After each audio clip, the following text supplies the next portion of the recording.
ಮತ್ತೊಂದು ಕಡೆ ಸದಾ ಸಿನಿಮಾ ಶೂಟಿಂಗು, ಫ್ರೆಂಡ್ಸ್ ಜೊತೆ ಟೂರು, ಟ್ರಿಪ್ಪು, ವರ್ಕೌಟು ಅಂತ ಬ್ಯುಸಿಯಾಗಿರ್ತಾ ಇದ್ದ ದರ್ಶನ್ ಇದೀಗ ಕೊಲೆ ಕೇಸ್ನಲ್ಲಿ ಜೈಲು ವಾಸ ಅನುಭವಿಸ್ತಾ ಇದ್ದಾರೆ. ನಟ ದರ್ಶನ್ ಜೈಲು ಸೇರಿ 1 ತಿಂಗಳೇ ಕಳೆದೋಗಿದೆ. ಜೈಲಲ್ಲಿರೋ ದರ್ಶನ್ ನಿಧಾನವಾಗಿ ಜೈಲಿನ ದಿನಚರಿಗೆ ಹೊಂದ್ಕೊಳ್ತಾ ಇದ್ದು ತಮ್ಮ ದಿನಚರಿಯನ್ನು ಬದಲಿಸ್ಕೊಂಡಿದ್ದಾರೆ ಅಂತ ಮಾಹಿತಿ. ದರ್ಶನ್ ಅವರ ಜೈಲಿನ ದಿನಚರಿ ಹೇಗಿದೆ, ಪ್ರತ್ಯಕ್ಷವಾಗಿ ಕಂಡವರ ಅಭಿಪ್ರಾಯ ಏನು, ಈ ವಿಚಾರದಲ್ಲಿ ನೋಡ್ತಾ ಹೋಗೋಣ. ಹೇಗಿದೆ ಜೈಲಿನಲ್ಲಿ ದಿನಚರಿ ದರ್ಶನ್ ಅವ್ರದ್ದು?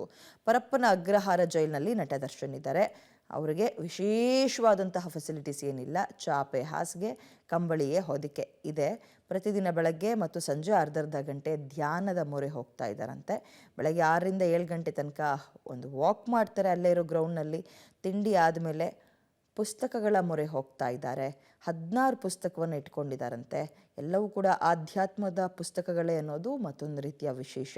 ಸ್ವಾಮಿ ವಿವೇಕಾನಂದ, ರಾಮಕೃಷ್ಣ ಪರಮಹಂಸ, ಭಗವದ್ಗೀತೆಗೆ ಸಂಬಂಧಪಟ್ಟ ಪುಸ್ತಕ ಇಂತಹವುಗಳನ್ನು ಓದ್ತಾ ಇದ್ದಾರೆ. ಆಧ್ಯಾತ್ಮದತ್ತ ಒಲವು ತೋರಿರೋ ಬಗ್ಗೆ ಸದ್ಯ ಮಾಹಿತಿ ಸಿಗ್ತಾ ಇದ್ದು ಯಾರೊಂದಿಗೂ ಕೂಡ ಹೆಚ್ಚು ಬೆರೀತಾ ಇಲ್ಲ ಮತ್ತು ಹೆಚ್ಚು ಮಾತಾಡ್ತಾ ಇಲ್ಲ ದರ್ಶನ್.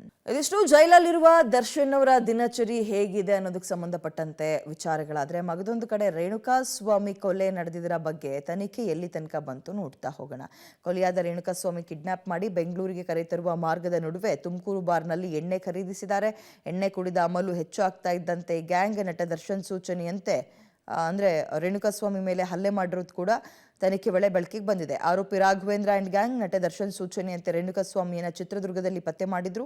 ಕೊಲೆಯಾದ ರೇಣುಕಾ ಸ್ವಾಮಿಯನ್ನ ಪತ್ತೆ ಮಾಡ್ತಾ ಇದ್ದಂತೆ ಚಿತ್ರದುರ್ಗದಿಂದ ಬೆಂಗಳೂರು ಕಡೆಗೆ ಬರುವಾಗ ಮಾರ್ಗದ ಮಧ್ಯೆ ತುಮಕೂರಿನ ಬಾರು ಒಂದರಲ್ಲಿ ಲಿಕ್ಕರ್ನ ಖರೀದಿ ಮಾಡಿರೋದ್ರ ಬಗ್ಗೆ ಕೆಲವೊಂದು ದಾಖಲಾತಿಗಳು ಸಿಗ್ತಾ ಇದೆ. ದಾರಿಯುದ್ದಕ್ಕೂ ಎಣ್ಣೆ ಕುಡ್ಕೊ ಬಂದಿದ್ದಾರೆ. ಬೆಂಗಳೂರಿಗೆ ಬರ್ತಾ ಇದ್ದಂತೆ ಆರೋಪಿಗಳಾದ ರಾಘವೇಂದ್ರ ಅಂಡ್ ಟೀಮ್ ರೇಣುಕಾ ಸ್ವಾಮಿಯನ್ನ ಹಲ್ಲೆ ಮಾಡಿದ್ದಾರೆ. ಅಲ್ಲಿಂದ ಮೆಸೇಜ್ ಬಗ್ಗೆ ಬಾಯಿ ಬಿಡಿಸುವ ಕೆಲಸ ರಾಘವೇಂದ್ರ ಅಂಡ್ ಟೀಮ್ ಮಾಡಿದೆ. ರೇಣುಕಾ ಸ್ವಾಮಿ ಮಾತ್ರ ಒಪ್ಕೊಳ್ಳಿಲ್ಲ.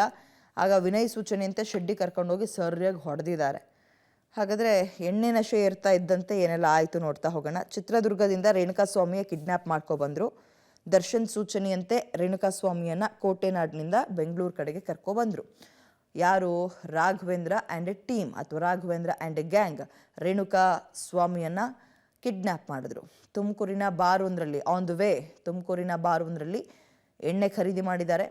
ಖರೀದಿ ಮಾಡಿ ಕಾರ್ನಲ್ಲೇ ಕುಡ್ಕೊಂಡು ಬಂದಿದ್ದಾರೆ. ಇದೀಗ ಅಶ್ಲೀಲ ಮೆಸೇಜ್ ಬಗ್ಗೆ ಬಾಯಿ ಬಿಡು, ಯಾಕೆ ಮಾಡಿದೆ, ಏನು ಎತ್ತ, ಯಾವಾಗಿಂದ ಮಾಡಿದ್ದೆ, ಇದೆಲ್ಲದ್ರ ಬಗ್ಗೆ ಸರಿಯಾಗಿ ಹಲ್ಲೆ ಮಾಡಿದ್ದಾರೆ. ವಿನಯ್ ಸೂಚನೆಯಂತೆ ಯಾವಾಗ ರೇಣುಕಾ ಸ್ವಾಮಿ ಮಾತಾಡಲಿಲ್ವೋ, ಬಾಯಿ ಬಿಡಲಿಲ್ವೋ, ಶೆಡ್ಡಿಗೆ ಕರ್ಕೊಬಂದಿದ್ದಾರೆ.